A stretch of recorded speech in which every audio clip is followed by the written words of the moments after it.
Dan sekali lagi saya ingatkan ya, di dalam keyakinan kami orang Kristen, Tuhan tidak pernah mati.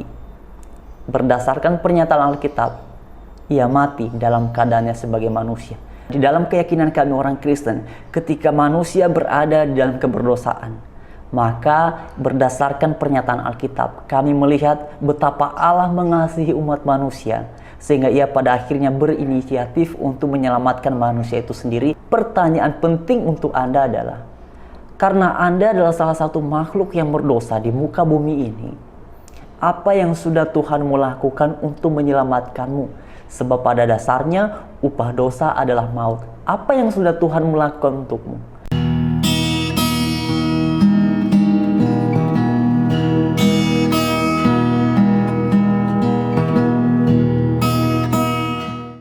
Shalom teman-teman, damai sejahtera Tuhan beserta dengan kalian semua. Dalam bagian ini kita akan melanjutkan kembali pembahasan terkait dengan kesaksian seorang mualaf. Dan bagi teman-teman yang belum menonton video sebelumnya, teman-teman bisa memperhatikan atau nanti saya akan sertakan di kolom komentar ataupun di kolom deskripsi supaya teman-teman bisa gampang untuk mengaksesnya. Dan karena itu dalam bagian ini kita akan melanjutkan pembahasannya. Tetapi seperti biasa, sebelum kita berkomentar lebih lanjut, mari sama-sama kita dengarkan terlebih dahulu, nantinya akan kita tanggapi sama-sama. Kalau Yesus itu sama dengan Allah, berarti ketika Yesus mati, Allah juga mati. Kan mereka satu. Jadi masa ketika Yesus disalib, dia masih berdoa. Kepada siapa dia berdoa?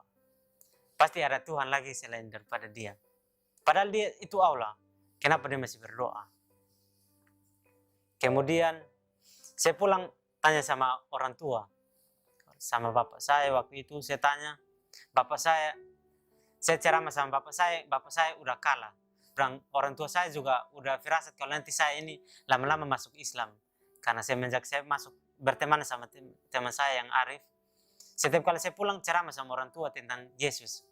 Jadi orang tua saya udah nggak asik lagi, udah nggak suka kalau saya cerita tentang Islam.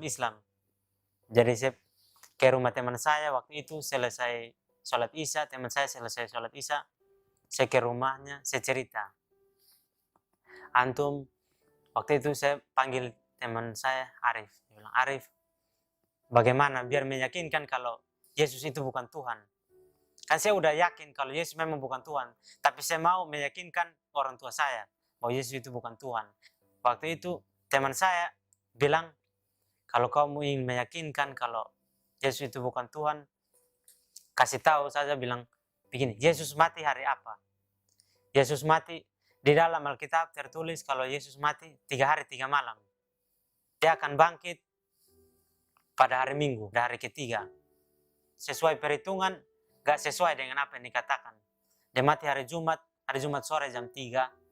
Terus hari Sabtu, Jumat sore jam 3 sudah malam pertama. Hari Sabtu malam kedua. Hari Minggu tapi masih pagi-pagi. Nah teman-teman sekalian, itulah kesaksiannya. Dan dalam bagian ini ada 2 hal yang beliau tekankan. Pertama terkait dengan Yesus mati, yang menurutnya berarti Tuhan itu mati. Dan kemudian terkait dengan kematian dan juga kebangkitan Tuhan Yesus. Nah mari kita menanggapinya tahap demi tahap. Dalam bagian ini kita akan fokus pada bagian pertama terkait dengan Yesus yang mati. Nah perhatikan ya, saya memang tidak heran kalau beliau kemudian menjelaskannya seperti itu, karena ini menunjukkan bahwa dia tidak mengerti tentang Tritunggal di dalam iman Kristen. Nah mari kita perhatikan di dalam Alkitab, kitab 1 Petrus pasal 3 ayatnya yang ke-18 dikatakan begini, sebab juga Kristus telah mati sekali untuk segala dosa kita, Ia yang benar untuk orang-orang yang tidak benar, supaya Ia membawa kita kepada Allah.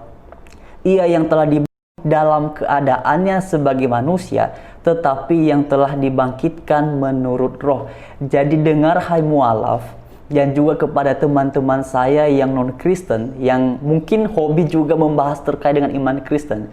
Perhatikan ya, di dalam keyakinan kami orang Kristen dan berbasiskan pada pernyataan Alkitab, tidak pernah ada satu gagasan yang mengatakan bahwa Tuhan itu mati. Perhatikan dalam ayat ini, sangat jelas bahwa yang mati itu Yesus dalam keadaannya sebagai manusia. Dan berdasarkan pernyataan Alkitab, Yesus itu adalah sempurna dalam keadaannya sebagai Allah dan juga sempurna dalam keadaannya sebagai manusia. Tetapi yang perlu dicatat bahwa Yang mati itu bukan Yesus dalam keadaannya sebagai Tuhan, dalam keadaannya sebagai Allah, tetapi mati dalam keadaannya sebagai manusia. Yang mungkin sebagian dari kalian hal seperti ini sedikit tidak masuk akal atau sangat-sangat tidak masuk akal. Ya tergantung, kalau bagi Anda hal ini tidak masuk akal, ya itu bukan berarti fakta ini kemudian tidak benar atau salah. Karena bagi kami orang Kristen ini sangat masuk akal, ya. Karena Alkitab katakan yang mati itu bukan Yesus dalam keadaannya sebagai Tuhan, tetapi dalam keadaannya sebagai manusia. Alkitab katakan dalam kitab Yohanes pasal 1 ayatnya yang ke-14 bahwa firman itu, yaitu Allah sendiri, menjadi manusia dan ia hidup di antara kita semua. Ia sama seperti kita, dan itulah yang dikatakan dalam kitab 1 Petrus pasal 3. Ia menderita dalam keadaannya sebagai manusia dan juga mati dalam keadaannya sebagai manusia. Karena itulah Anda harusnya ketika membaca Alkitab kami orang Kristen, Anda jangan membacanya satu bagian yang Anda suka saja. Anda harus membacanya secara menyeluruh. Jadi Anda jangan kemudian mencampur adukan seperti yang Anda sampaikan tadi. Dan kemudian terkait dengan pernyataan Anda bahwa kalau Yesus itu Tuhan, lalu kenapa lagi yang berdoa? Dan inilah yang saya katakan tadi, bahwa Anda gagal memahami tentang makna Tritunggal berdasarkan pernyataan Alkitab. Yesus memang berapa kali katakan, misalnya saja dalam kitab Yohanes pasal 10 ayat yang ke-30, Yesus berkata, "Aku dan Bapa adalah satu." Perhatikan baik ya, ungkapan Yesus "aku dan Bapa adalah satu" ini menunjukkan bahwa Bapa dan Yesus adalah sehakikat, yaitu Allah, tetapi bukan pribadi yang sama.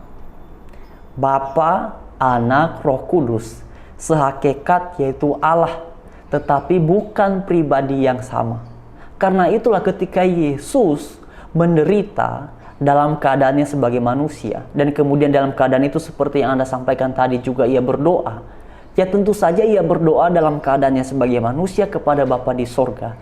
Dan inilah yang menunjukkan bahwa Yesus adalah manusia yang sempurna, selain daripada ia adalah Allah yang sempurna.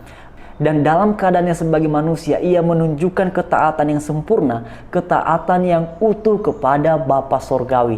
Itulah sebabnya ia disebut sebagai sempurna dalam keadaannya sebagai manusia. Bukan sempurna semata-mata karena ia bisa makan seperti kita, bisa minum seperti kita, bukan itu.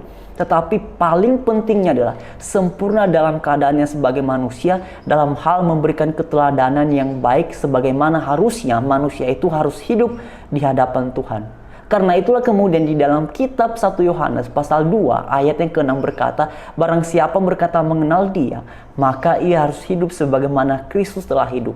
Jadi teladan yang sempurna yang perlu kami ikuti umat Kristen adalah Tuhan Yesus sendiri.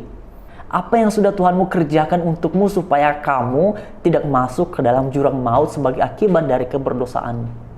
Kalau kami orang Kristen sangat jelas. Di dalam Yohanes pasal 3 ayat yang ke-16, "Karena begitu besar kasih Allah akan dunia ini sehingga ia telah mengaruniakan anak yang tunggal, supaya setiap orang yang percaya kepadanya tidak binasa melainkan beroleh hidup yang kekal." Dan juga dalam ayat yang baru saja tadi saya baca, 1 Petrus pasal 3 ayatnya yang ke-18. Itu yang sudah dikerjakan oleh Tuhan kami karena kami berdosa dan karena Ia mengasihi kami. Terima kasih, Tuhan Yesus memberkati kita semua. Haleluya. Shalom.